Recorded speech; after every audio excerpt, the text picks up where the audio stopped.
Let's therefore raise the big questions that matter. Will the farm fires that have already started lead now to a rise in COVID cases once again? Is North India in particular staring at a health emergency again? Is it too late to stop air pollution? Is there a connection between air pollution and COVID? Have state government center once again failed the citizens again? It's an issue that concerns each and every one of us wherever you are in the country. Air pollution linked to COVID cases. I'm joined by Dr. Vivek Nangia, Principal Director and Head Pulmonologist at Max Super Speciality. Sunita Narayan, Director General of the Center for Science and Environment, one of the country's leading environmentalists.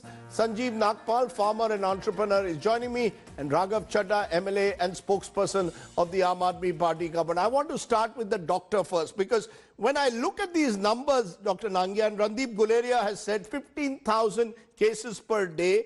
That's what Dr. Guleria says. But a recent Harvard University study is also claiming there's a direct link between air pollution and COVID-19 mortality. How do you see this? Do you believe that COVID cases, not only the positive cases could rise, but mortality rates could rise because of the respiratory infections that could rise in this season? Yeah, absolutely, Rajdeep. Thank you for having me on the show, first of all. And, I only feel it's unfortunate that year after year we sit on these kind of panel discussions around this time of the year, hoping that at least next year things would get sorted. But unfortunately, we're back to square one. And this is one of those initial panel discussions that we are having on this air pollution. And this time, it is going to be a disastrous kind of a situation totally because of the COVID pandemic, which is ongoing. So there are various studies which have actually shown, one of them from China, which has shown a direct relationship between the rising number of cases of COVID in proportion with the increase in the PM2.5, PM10, nitric oxide and carbon monoxide levels. Similarly, this Harvard study that you've just quoted has actually shown that not only did the cases rise, but there was also an increase in mortality by almost 8% increase with just 1 microgram increase in the PM2.5 levels. In fact, just let me tell our viewers that in the 66 regions of Italy, Spain, France and Germany also, 78% of the corona deaths occurred in 5 of the most polluted regions. So it's not just China. The Harvard study found that it's affecting all regions where pollution levels rise. Go ahead, doctor. Yeah, absolutely. And it's not rocket science basically to understand that why this happens. This basically happens because we know that the polluted air results in the decreased immunological response in the respiratory tract, making an individual more susceptible to infections, the respiratory tract infections. So earlier we used to deal with pneumonias, tuberculosis, viral infections, H1N1s. This year, I think we'll be dealing with more of COVID-19 pneumonias. And this is going to be catastrophic. And then again, there are studies which have shown that in places, again from China itself, where if they were able to control the air pollution levels outside, the COVID-19 cases did come down.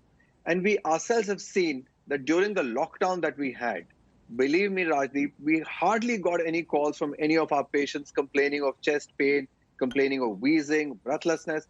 In fact, all of them have said that, Doc, this season has been excellent for us. And that goes without saying that this is probably because of the lockdown, no traffic on the streets, people not moving out. And if moving out wearing their masks, it actually benefited to most of our respiratory patients significantly. But now with air pollution levels expected to go up, I'm quite sure we're going to land up in a very catastrophic kind of a situation. And that situation is not very far from us today. So 15,000 cases per day could well be the increase in numbers just in the national capital, but it could spread again. Doctor, you're calling it catastrophic. So you've set the stage in a way because I want solutions. Sunita Narayan, DG, Center for Science and Environment, you tell us your first reactions to what, is an annual ritual where every year we come on the channel, solutions are cited, nothing seems to happen. But this year, COVID makes it even more dangerous possibly. Do you have a solution in mind that you believe is workable? Rajdeep, there's definitely solutions, there is no doubt. But the solutions are tough ones. There's no longer the low-hanging fruit that we used to have in the past when you dealt with air pollution. So there are solutions. When it comes to stubble burning, it is very clear that stubble is being burnt by farmers because they have a very short period between the time when they harvest and when they have to sow. It's been 2 years, it's been discussed that we need machines to be given free to farmers so that they can till back the stubble into the land. There could be other technologies which allow for composting. There has been a lot of effort to get the machines there, but now the effort has to be to make sure that those are accessible to farmers, they're used by farmers. There's a huge amount of education, awareness campaign, and of course the biggest answer that will come is when we make stubble actually a value. The fact is farmers burn it today because they have no value for the stubble. So we need to make sure that we are able to give value to it. No, what if I paid the farmer? This is one of the arguments, Sunita Narayan. What if the government paid farmers so that in a way like a compensation for them if they did not burn the stubble? Is that a solution? Rajdeep, I very strongly believe it isn't. We have been, and I have put my neck out to say no, because it's a perverse incentive. The fact is, in pollution, you do not pay someone not to do something which is clearly wrong. You provide an incentive to do something which is right. And in this case, what you have seen last year is that the Punjab government actually ended up paying some 30,000 crore and the number of fires went up. So definitely the farmers need assistance. Definitely the farmers need to be given incentives, but it must not come in the form of cash incentive so that they do not burn. There is no guarantee that that will work. So you're saying machines. You're saying machines are the best. I'm saying give them incentive so that the straw becomes something of a value and they don't need to burn it. Or give them what money. is the incentive? You're saying no to cash incentives. What is the incentive? So the incentive is, one, that the machines are free. Now there are 50,000 machines available in Punjab. They should be made free to the farmers so that the farmers can use it. They should be available at their doorstep. Small and marginal farmers should know where the machines are and where they can get them so that they can use it. And the incentive has to be that you need now very large biomass-based power projects, right, so that there is a price for the stubble, so that they can actually pay for it. See, just think about it. Nobody burns wheat straw because wheat straw is used for fodder. The fact is we need to give a value to this. Okay. And I think that is the incentive, that is the scheme that is in hand, and we need to push it so that it happens. So give free... Implementation and enforcement, Rajdeep, is the key to success in this country. We don't pursue something to make it work. Okay. We just look for new ideas. Let me ask this to Sanjeev Nagpal, farmer and entrepreneur. Sanjeev, would that be a solution that if I had machines available at my doorstep, which in a sense would incentivize me to use them free of charge so that I did not resort to stubble burning, would farmers welcome it? Well, according to me, as just mentioned, that we have to create value for the stubble. And we have successfully developed a technology where we process this paddy straw to produce biogas, which can then be used as CNG and manure. So the incentive to the farmer is that by using this manure, we are actually transforming the agriculture from production to quality of food. Okay. And with this the policy to liberate farmers to be able to sell his produce directly to the consumers, there will definitely be a shift from production to quality. But the fact is that in the past, we are only in the first week of October and we are already seeing large-scale stubble burning taking place. So while the incentives may well be sort of feasible, they don't seem to be implemented on the ground. I wanted to come to the politician last because Raghav Chadha, the Aam Aadmi Party government, is saying that it has shut all thermal power plants in the state. It is saying that it is taking this issue seriously. It is blaming all the neighboring states around the national capital that they are not part of the effort, collective effort that is needed to ensure that stubble burning is brought under control. You tell me, what is to your mind, the solution? Where is the solution to this annual crisis of stubble burning, which in this year could result in this massive spike in COVID cases? Let me first deal with the COVID cases, Mr. Sardesai. There are several reports that you've pointed out at the start of your program that say that this pandemic will make matters worse. I fundamentally believe that the only thing that is predictable about the COVID-19 virus is its unpredictability. We do not understand how this virus functions. So therefore, without commenting on the merits of the reports that have been published by several leading institutions, I do believe that yes, these two are standalone issues. One is air pollution that impacts one's respiratory health, and the other is COVID-19 that also severely impacts the person's respiratory health, and we need to deal with these two issues. As far as air pollution is concerned, you may consider this as a political statement, but I, as a Delhiite, say this to you, that the only chief minister who has demonstrated political will and the administrative might to deal with this problem of air pollution happens to be Mr. Arvind Kejriwal. Now, Delhi is a landlocked city. We are surrounded by a few states. And therefore, if we do not receive assistance and cooperation from neighboring states, air pollution levels in Delhi cannot be brought down. By efforts of the government of Delhi alone, we undertook several efforts, which were lauded even by those who are well versed with the functioning of DPCC, Government of Delhi, CPCB, etc. And we ensured that the levels of air pollution during last year were slightly better than the previous years. Now, as far as air pollution is concerned, in 2018, a study was conducted, which was called as the Source Apportionment Study by TERI, which we call as TERI, which said that 70% of the contributors to Delhi's air pollution originate from outside Delhi. And a large part of that happens to be stubble burning. And the season of stubble burning has just started. In the first week of October, Mr. Sardesai, the cases of stubble burning in the first week of October 2020, in comparison to first week of October 2019, have gone up by a whopping 900% in Punjab and 300% in Haryana. So stubble burning. So why have Arvind Kejriwal and Amrinder Singh over this long period of the summer not sat together and tried to find a solution? What stopped the Punjab, Haryana, Delhi chief ministers to sit together? You say that Arvind Kejriwal is serious about air pollution. I take your point. If he's serious, you've got to sit across a table and find a solution. You can't come to me in the first week of October and say that the number of cases have gone up by 900%. They have. And Rajdeep, I'll come to. May I just speak? Let him finish, ma'am, and I'll come to you. Sunita, just a minute. Let him finish. Yes, Raghav. Now, Mr. Sardesai, first of all, a series of dialogues and discussions were anchored by the union government over the last few years.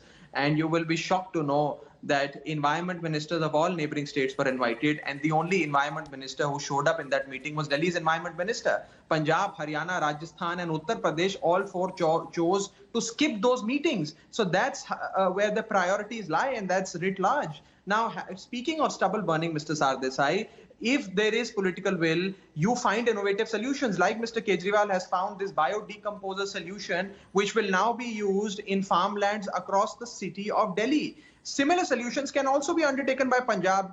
Ms. Sunita Narayan was speaking of various, sustainable solutions. Why I do fundamentally believe, and I agree with her, that sustainable, cheap, accessible and beneficial solutions need to be found for the farmer in order to not undertake this stubble burning. But of course, a short-term measure, a low-hanging fruit, can certainly be paying the farmer some cash incentive of 100 rupees per quintal, which the farmers of Punjab and Haryana have been demanding. Okay. Happy Seeders, we always learn about these new machines like Happy Seeders, etc., which the government of Punjab promises that they will deploy at the farmer's doorstep every season. But those machines are nowhere to be seen. Okay, Central government has allocated 4,500 crore rupees as the Clean Air Action Fund, but not even a single of that penny has even been spent in order to deal with air pollution. So therefore, what I'm trying to say here is, Mr. Sardesai, that while you may criticize us and you say that, look, there are 40 more things that the government of Delhi can do. Yes, we can do and we will do and we are willing to learn. But if we do not get cooperation, active participation from neighboring states, Delhi, which is a landlocked city, cannot alone solve the problem of air pollution. Okay, and I beg through your channel, Raghav, you made the point. I want to move this debate on. I want to move this debate on, and I know, Sunita, you want to come in, but before you come in, just let me tell our viewers, there could be a more pocket... Yeah, I'm going to let you respond, but there could be, some are saying, a more pocket-friendly solution to the deadly air pollution that the north of the country faces. Scientists at the Indian Agriculture Research Institute in New Delhi claim to have developed capsules which they say helps decrease crop burning drastically. The technology is called the Pusa decomposer. It converts crop stubble into compost, a cost-effective way, they say, to deal with air pollution caused due to the crop stubble burning. The Delhi government says it's satisfied with the solution, wants to take it forward. Now, Sunita Narayan, respond to what you've heard. That are these the potential solutions, maybe technological solutions? And why were you nodding your head in disagreement so vigorously when Raghav was speaking? Because I would really appeal to Mr. Chadha and his party not to politicize this issue and drag down the issue of air pollution down to this level. The fact is, air pollution requires cooperation in the states. And air pollution is about one airshed. And let's be very clear about this, Rajdeep, and I have spoken about this, and I have spoken to the Chief Minister and his colleagues about this. So I'm not saying it just on your channel and trying to play any politics. The fact is, stubble burning is definitely a very important cause of air pollution in Delhi for 1 month in winter, between the 15th of October to the 15th of November. But it is winter, and the fact is that with winter, all the local sources of pollution, which are constant in Delhi, are part of the problem as well. This study on 70% of the pollution coming from outside is absolutely, there is no credible basis for it. But I'm not going to join issue with Mr. Chadha on it. I'm very thankful to the Delhi government that they take the air pollution issue seriously, and they have for the last 2 years. We have been working with them to make sure that action is taken, particularly when it comes to industrial pollution, and now with a focus on hotspots. There is no doubt the Delhi government is being serious about it. However, Rajdeep, the fact also is that the Haryana government and the Punjab government are also working on this. So I think instead of playing, it's not about politics.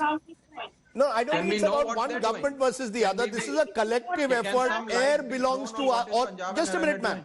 Air belongs to all of us. It doesn't belong to either Raghav Chadha, doesn't belong to Captain Amrinder Singh, doesn't belong to the Haryana government of Mr. Khattar. It belongs to each and every Indian cutting across boundaries. But just a minute. I want to go back for a moment. I just want to go back for a moment to Dr. Nangia, because Doctor, it isn't just air, it isn't just stubble burning. It's the fact that all of this is going to happen at a time when we are slowly unlocking. Unlock 5.0 is upon us. We've got the festive season coming on upon us. It starts with Durga Puja. It will then go into Diwali. So you've got a period where people will want to go out, and you've got pollution levels rising. So it seems like almost like a double whammy. Are you telling people that this is a time you're going to have to be extra careful this year, even compared to any previous year of recent times? Would you advise people, therefore, stay indoors over the next month to the greatest extent possible? So I think we're going to land up in a situation where it's going to be an extended lockdown only for people who already have a pre-existing lung disease, chronic heart disease, liver disease, kidney disease, because these are the people who are going to be more susceptible to having a COVID illness and also be affected by air pollution at the same time. So especially this high-risk group of elders, of the younger age group, they would definitely need to take very high level of precaution and not move out without a specific reason. They should only be moving out when it's essential, very, very essential and unavoidable. Otherwise, best would be to stay indoors in a situation like this. Because not only is it the stubble burning that is going to cause a problem, but also the vehicular movement on the streets, which is going to result in increased traffic jams and smoke. And then again, when the winter's approaching, we always face this problem of smog in the early morning hours and late evening hours. So the situation is going to be very grim in times to come. So people who are already susceptible should be very, very cautious and not move out unnecessarily. Again, you're, sort of giving a sort of statutory warning. I just want to get a sense from you, Raghav Chadha. Is there a recognition that this statutory warning that exists this year, is the government going to be more conscious of it than perhaps it's been in previous years? Well, of course, Mr. Sardesai, this is an unusual year. We're living in unprecedented times, and we have in the middle of a fight against a global pandemic and a raging pandemic, I would say. So, of course, I think the government is certainly cognizant of all these things and how COVID-19 has already had an adverse impact on the respiratory health of people, coupled with bad air pollution levels. It can certainly make matters worse. And I am very sure that the government is in talks with leading doctors, members of the union government, members of the Niti Aayog, and several other research institutions to, ensure that increasing levels of air pollution do not have an adverse impact, or how can we possibly bring down the levels of air pollution by taking certain measures. Can I? Can I also bring in? May I very briefly respond to Ms. Narayan's comment? Yes, very quickly. Look, I have quoted a study which she says is absolutely, fabricated or not so credible. This is a study conducted by TERI. This is not a study conducted by me or the Aam Aadmi Party, or it doesn't come from. May I just finish? Do I verbal heckle you, ma'am? Ma'am, do I ever verbal heckle you? May I just finish my point? Let me just finish my point. I didn't utter a single word when you were talking. I'm basically making the point. I'm not joining you. I'm saying very clearly, Mr. Chadha, I'm not joining you. Can you extend the? I'm saying to you, can you extend the same? Stop politicizing. Mr. Sardesai, may I speak? Stop pointing May I just speak? Okay. May I just speak? Can I just? Yeah, Mr. quickly Sardesai, finish, Raghav, quickly. Seconds. Look, I don't wish to get into a verbal heckling with somebody. Yeah. I don't do that. I don't encourage that. No, we don't encourage it also. We don't encourage it on the news today. You don't. And let me make this very clear. I do not even appreciate it. No, just a minute. Number two. Raghav, I am asking you a simple Yes. I'm coming to the political point that has been raised by a panelist on your show. Look, I am raising this point, Mr. Sardesai. I'm not naming political parties, but I'm saying that Delhi is a landlocked city, and therefore you need to acknowledge the role of neighboring states. And I would be extremely happy and elated with joy if EPCA, which is a Supreme Court appointed committee, of which Ms. Narayan is an active part, if they can also ensure that Haryana, Uttar Pradesh and Punjab do their bit in curbing air pollution levels, particularly when we are facing a raging pandemic. And this will certainly begin in the month of October, when the stubble season has just started. So I just want that EPCA listens to us. Okay, one of these contentious issues that we've raised in the program, Sunita Narayan disagrees with it, is cash incentive for farmers. Raghav Chadha suggesting maybe give some small cash incentives. I just want Mr. Nagpal. Mr. Nagpal, do you believe cash incentives will work for farmers? Certainly not.